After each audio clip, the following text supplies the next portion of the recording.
but we're about to hear what has to be the most bizarre interview I've ever had the pleasure to do. Next Thursday, the 3rd of November at 9:30pm on the National Geographic Channel, Piers Gibbon is presenting his new show, The Witchdoctor Will See You Now, and I'm delighted to say he's on the line. Good evening, Piers. Good evening. Now, Piers, many people will be well aware of your book Tribe about cannibalism in New Guinea and the associated documentary, just in case the book didn't make them squeamish enough, not to mention the romantic comedy Head Shrinkers of the Amazon. So it's a logical progression that you've now made this new documentary, The Witchdoctor Will See You Now. How did this come about? Well, National Geographic Channel basically said, we are interested in the therapies that happen around the rest of the planet. We know all about white coat medicine in places like Australia and UK and America, but it's time to look at what is available to the rest of the planet, and there's some pretty strange stuff out there. But I was under the impression that the people who came with you on this journey, so to speak, had some sort of significant medical problem that modern medicine wasn't helping. So what was wrong with these people in the first place? Well, absolutely. In order to make it as useful an experiment as possible, I took with me two people who had various ailments. So in the first episode, we go to Hong Kong, China, and I had two guys with me there. Jake, a hyperactive DJ from New York, and he basically suffered from double lung transplant, multiple sclerosis, but that was kind of in remission. What he was actually interested in getting healed for was the fact that he'd lost his sense of smell. A surgeon had snipped the wrong part of his nose, we understand.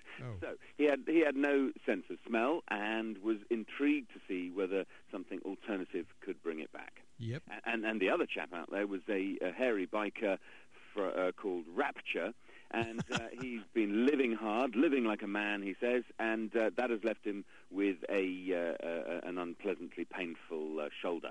Okay, all right. So these people went out there, and tell me, were they cured at all by any of these treatments? Well, actually, that was one of the most miraculous episodes when we're out in Hong Kong. I think traditional Chinese medicine has a very impressive track record, and it's one of those ones where you think, hang on, you're calling it The Witchdoctor Will See You Now, and then you walk in and see, Professor Mr. So-and-so, and I think that's one of the episodes where the title isn't appropriate, because these people are highly skilled and have an enormous, long tradition of healing people behind them. So they did things like, a charming therapy called gua sha, which is basically scraping you with the sharp edge of a stone until the blood vessels burst underneath your skin. And Rapture, who's a biker and an ex-Marine, he had enough of it after about 5 minutes. Well, we won't go too much into what, because I want people to watch the show because it's fantastic. Now, in my other life, I'm a cardiologist, so you can imagine my particular favourite that I saw was this swallowing a chicken's beating heart. Now, what on earth were you thinking there? Well, I wasn't thinking at all. Basically, the healer, who's called Dr. Alfred, and the title doctor is given to him by his community rather than, like in your case, you did a good few years hard work at medical school, I hope.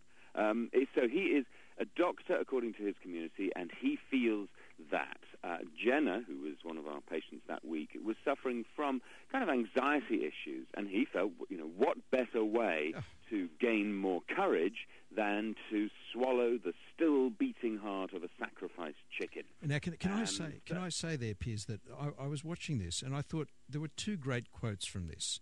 Jenna said, "It's still beating. I can't get over that." Now, hang on a minute. It's a heart, whether it's beating or not. I mean, really, I couldn't get over the fact that this guy just ripped it out of a previously live chicken.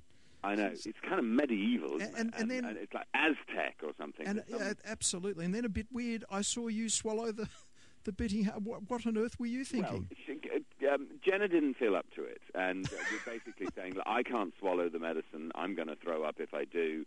And so what we have is the doctor, and he's got the medicine still pumping away in the palm of his hand. So I say, well, will it do me any harm? Can it help me? Will it give me extra courage? And he was saying, yes, this is a good.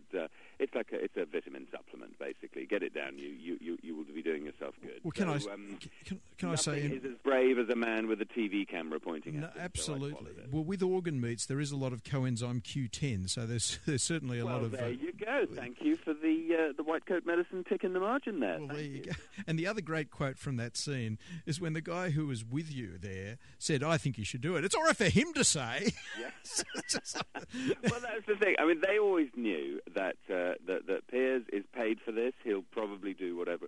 So they always knew they had a get-out clause, and they used it on a regular basis. Unbelievable. This is must-see TV, I've got to say. Now the other one that got me that I just want to mention is the penis wine. Now, the penis wine appears to have enormous medicinal value. Can you comment on this one? Oh, absolutely. And why wouldn't it? It makes perfect sense, I think. You get deer, dog, and seal penis, and you soak them in brandy. They call it wine, but it's brandy. We were drinking shots that day. And you soak them for long enough, and it therefore takes on, the brandy absorbs the power of other animals' penises. That's the idea. And I think it drives out wind as well, which is always well, two for the price of one. Exactly. I have to say, that wasn't very effective. But in Cameroon, yes. They had another thing there called a vine called rompe pantalon. And your Spanish sounds like listeners Italian. will know that means underpants smasher. Breaker of underpants vine. And so they gave me a yard of that, and I nibbled my way through it. And what can I say? It's really difficult to perform when you're being filmed. Absolutely. So, but you think it still did have an effect? Well, it made my mouth swell up. Anyway. I don't know whether That's called anaphylaxis, Piers. You probably needed some white coat treatment for that. I know. EpiPen me. Get me to the hospital. But at that point, we're in the middle of the Cameroonian rainforest with the Bagili people, who are...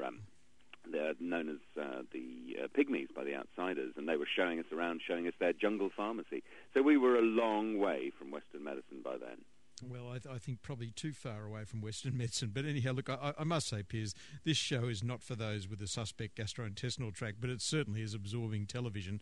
The show is The Witchdoctor Will See You Now, hosted by Piers Gibbon, and it's on next Thursday night on the National Geographic Channel at 9:30 p.m. You've got to watch it. Look, Piers, thank you so much for your time. Thank you very much. And it's on every Thursday after that. You can't avoid it. Probably every Thursday for the rest of everyone's lives until they swallow a beating chicken's heart.